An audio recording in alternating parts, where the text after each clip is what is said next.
O Mito do Empreendedor, ele é um livraço que ele vai mostrar como que a gente deve organizar uma empresa. Eu tenho uma empresa chamada VegPet e uma ração vegana chamada Bicho Green, que está aqui atrás de mim. E já tem 8 anos que eu tenho o projeto da VegPet e a ração há 4 anos.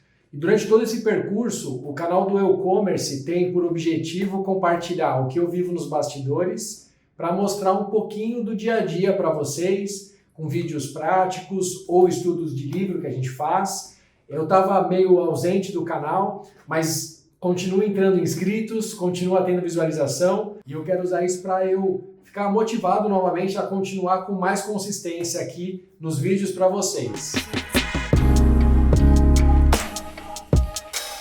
Bom, galera, como eu falei para vocês, a ideia do vídeo de hoje é um bate-papo do livro do Mito do Empreendedor. Eu estava estudando o capítulo 14, que fala sobre estratégia organizacional.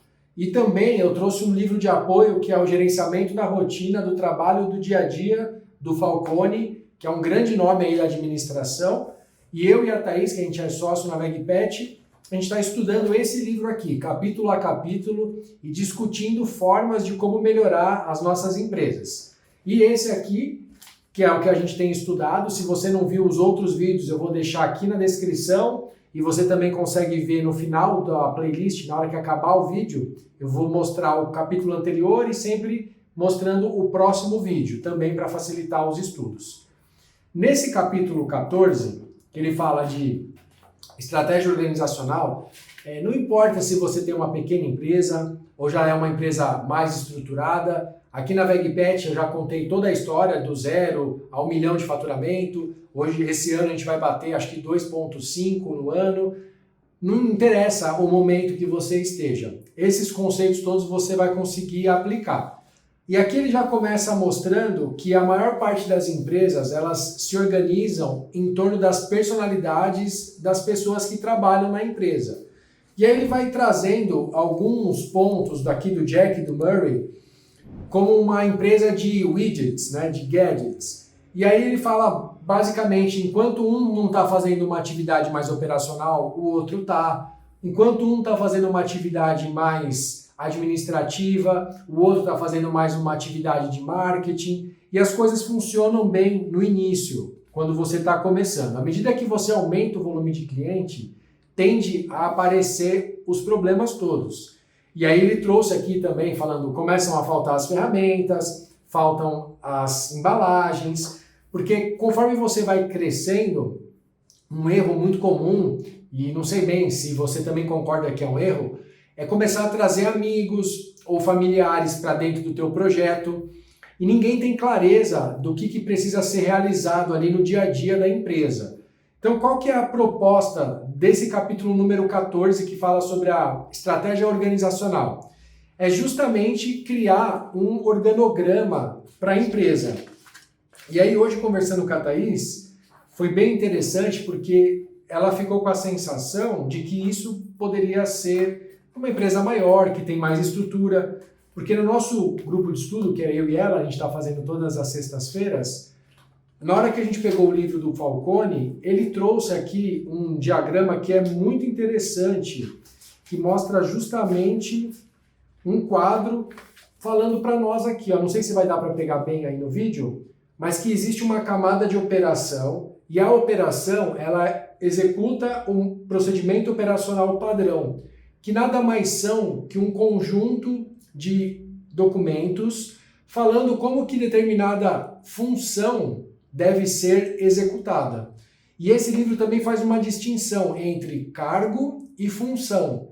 Então o cargo está mais relacionado à hierarquia, tem empresas mais verticais, outras mais horizontalizadas, e a função tem mais a ver com a atividade que você vai executar. Então ele traz as funções operacionais de operação e de supervisão. O que o supervisor faz? Ele verifica se a função da operação ela cumpre com os procedimentos operacionais padrão e também treina o operador. E olha que interessante, aqui no canal eu tenho um vídeo só falando sobre processos, procedimentos, regras, como que você pode usar o Trello, o Notion ou outra ferramenta para te apoiar na hora de estruturar tudo isso. Já na parte de gerenciamento, existe a figura do gestor, ou a pessoa ali que vai realizar aquele gerenciamento. Ele tem como objetivo atingir as metas, e aí ele vai trazer um PDCA, que é planejamento, execução, a verificação e a análise daqueles números, e ele vai treinar a pessoa que é a supervisora. E a direção, ela estabelece as metas e o direcionamento para aquela empresa, para onde que ela está indo, quais os objetivos e os resultados que eu desejo alcançar ali na execução daquele planejamento de negócios ou um plano simplificado, não precisa criar algo complexo. Por que eu trouxe esse quadro para complementar o estudo aqui do mito do empreendedor? Porque nesse capítulo ele também traz uma proposta para que que a gente entenda na realidade que existe a figura, quando a gente cria um negócio, é muito comum, amizade, família, de não ter conversas ou não ter clareza de qual é o papel que cada um vai desempenhar para que você consiga entregar aquele produto ou aquele serviço com qualidade. Nesse livro aqui, ao longo dos nossos estudos, a gente viu que existe o papel do técnico, o papel do administrador e o papel do empreendedor. E a gente também viu aqui que existe a etapa da infância da empresa, a adolescência e a fase de maturidade. Então, quando a gente vai montar um negócio novo, uma forma madura de se enxergar, como que você começa a organizar a sua empresa, é a partir de um quadro que ele propõe, que ao invés de vocês serem sócios, ele até fala para você se colocar num papel de acionista daquele projeto. Então imagina que eu e você, a gente está montando uma empresa. Ao invés da gente se colocar nesse papel de sócio, a gente se coloca no papel de acionista. Então a gente, dentro desse papel de acionista, a gente vai eleger quem vai ser o presidente ou o CEO daquela operação. A partir dali, tem alguns quadros-chave estratégicos que são a vice-presidência de marketing, o gerente de vendas, que da vice-presidência de marketing deriva o gerente de venda e o gerente de publicidade e pesquisa.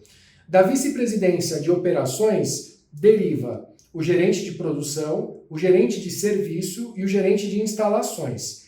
E você pode fazer algumas modificações de acordo com a sua realidade. Do papel da vice-presidência de finanças deriva o gerente de contas a pagar e receber e o gerente de contas a pagar. Ele separou, né? O gerente de contas a receber e o gerente de contas a pagar.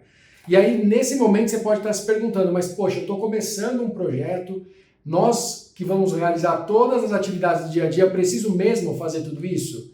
E o meu conselho e o que eu estou estudando aqui na minha empresa para implementar, hoje somos eu, a Thaís, de sócios, a gente tem outros investidores, então existe uma camada de acionistas maior.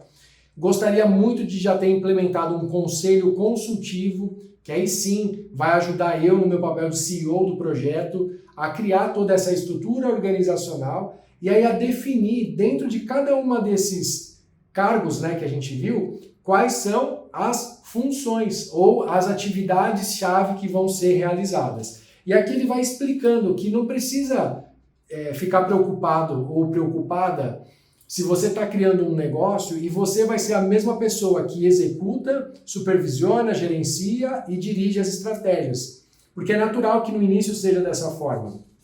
E aí o seu papel como operador é conseguir ter todo o manual ali que funcione tão bem para que quando você contratar uma pessoa, automaticamente você vai ser a pessoa que vai delegar aquele trabalho, você vai saber quais os resultados esperados daquela rotina e aí você vai começar a criar uma estrutura organizacional.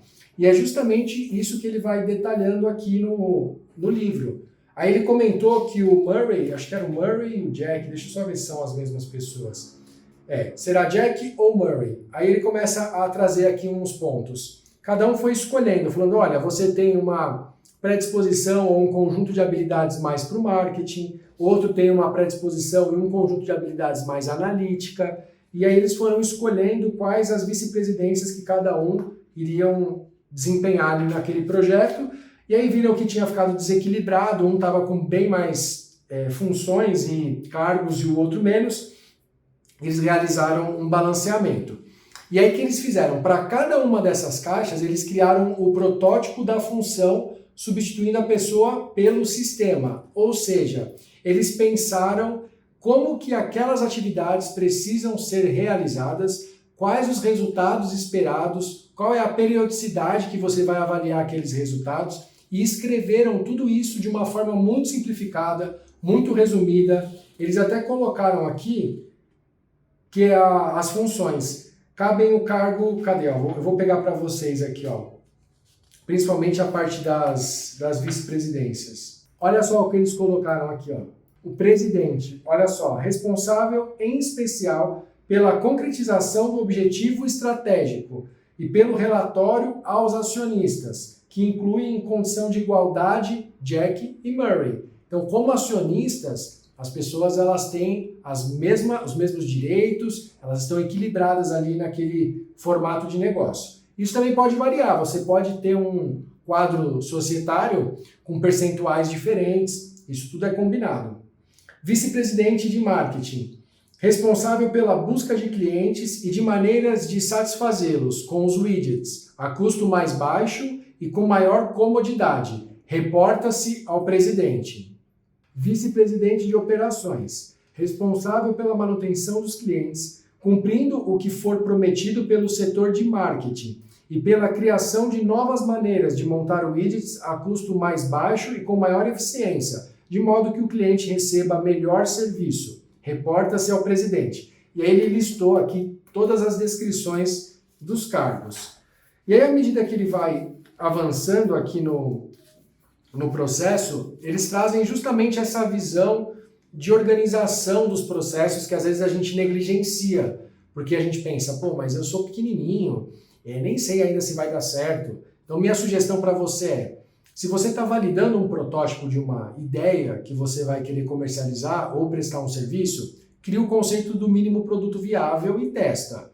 À medida que você percebeu alguma atração de vendas, que você já está tateando o seu PMF, né, que a gente fala que é o Product Market Fit, que é você realmente tem uma promessa de valor, encontrou um mercado-alvo, definiu mais ou menos a persona, eu acho que vale você já começar a fazer esse tipo de documentação. Então eu anotei aqui que normalmente a gente traz a visão de personalidade na hora de fazer a sociedade, que a gente traz também a questão familiar, que a gente vai... aquela pessoa vai ajudar a gente aqui no dia a dia, mas aí o papel de amizade, de família, isso se confunde com as responsabilidades e com a visão e a clareza daquilo que precisa ser realmente entregue. Tudo funciona no início e à medida que a empresa vai crescendo, você vai perceber cada vez mais a necessidade de criar essas estruturas organizacionais. Antes deles definirem o objetivo estratégico da empresa, eles definiram o objetivo individual de cada um deles, porque isso também é relevante. Uma hora você pode estar mais focado em dar todo o seu tempo disponível para o negócio crescer e a pessoa que você escolheu para ser sua sócia, ela talvez esteja no momento mais de prioridade de família. Então, eventualmente, que vai precisar realizar algum trabalho aos finais de semana, como que vocês estão alinhados nisso? É a quantidade de trabalho, de horas que vão estar executadas ali durante aquele período, como que vocês alinharam tudo isso? Quando vocês tiverem um impasse de decisão, como que vocês alinharam também esses critérios de escolha, de opção para um fornecedor ou para outro, uma decisão de captação de empréstimo para fazer um investimento ou não, se um quer alavancar e o outro não quer. Tudo isso vai acontecer na tua rotina ali de empreendedor. Esse livro aqui, ele traz justamente essa visão de negócio, de abordagem. A gente está caminhando aqui para o final. Agora a gente vai entrar na estratégia de gestão. Junto com a estratégia de gestão vem a estratégia de pessoas. E aí ele vai trazer a parte de marketing também, propondo como que realiza um planejamento de marketing bem sucedido. Traz também uma estratégia de sistemas. E aí a gente caminha realmente para o fim desse livro. E eu vou usando o do Falcone junto com os estudos que eu tenho feito aqui, semana a semana, para complementar o mito do empreendedor. O que é importante aqui desse vídeo de hoje? Que você aplique algo dentro do teu negócio. Se você está pesquisando ainda antes de montar uma empresa, que você comece a aplicar esses conceitos na sua pesquisa de mercado, que você comece a aplicar algo no seu protótipo para você validar uma ideia. O que não dá é você consumir um monte de conteúdo e não exercitar ele, porque senão daqui a pouco você vai gostar do vídeo, curtir o material, só que não ter resultados palpáveis na entrega. E se você está curtindo esse conteúdo, faz a inscrição aqui no canal do E-Commerce, deixa um gostei, isso faz diferença. Comenta aqui embaixo, vamos criar uma comunidade de gente que faz acontecer. A gente se vê no próximo vídeo.